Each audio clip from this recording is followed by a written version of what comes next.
کہتے ہیں کہ پیپسی کوکا کولا یہ کوئی ایسی بات نہیں ہے.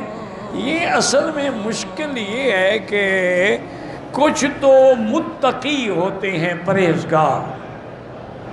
ایک ہے تقوی، اس کا مطلب ہے یعنی عزیمت پہ عمل کرنا.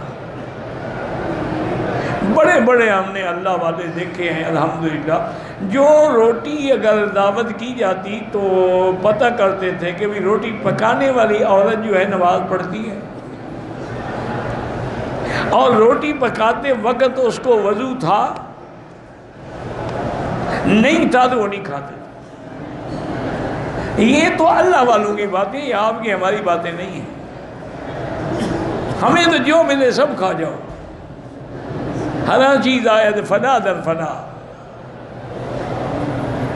تو وہ لوگ جو ہیں نا وہ تو تقوی کے اعلیٰ مقام پہ ہوتے ہیں، اور وہ یہ بھی لکھتے ہیں کہ اگر خدا نہ کرے بے وضو عورت یا ناپاک عورت یا حیض والی عورت کی روٹی پکی ہوئی کھا لی جائے تو دل کا نور جو ہے نا وہ بجھ جاتا ہے.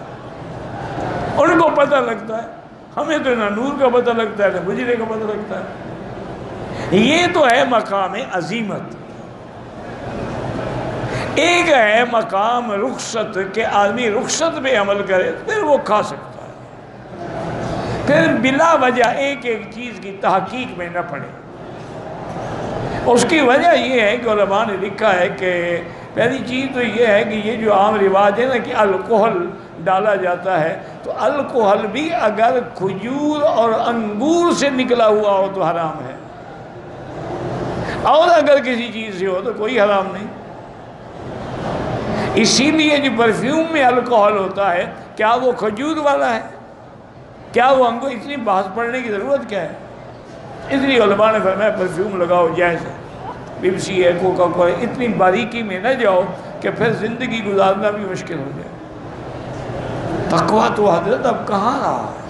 ایک دفعہ بغداد میں جس محلے میں امام صاحب رہتے تھے نا، امام ابو حنیفہ رحمۃ اللہ علیہ، بکری کسی کی چوری ہو گئی تو آپ نے اپنے ملازموں کو حکم دیا کہ 6 مہینے تک بازار سے گوشت نہیں لانا ہے، پتہ نہیں وہ چوری والی بکری کا ہو. اب یہ باتیں ہم تو نہیں کر سکتے،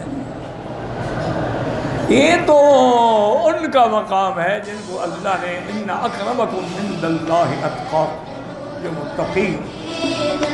من مكة حبيبي نور سطع المدينة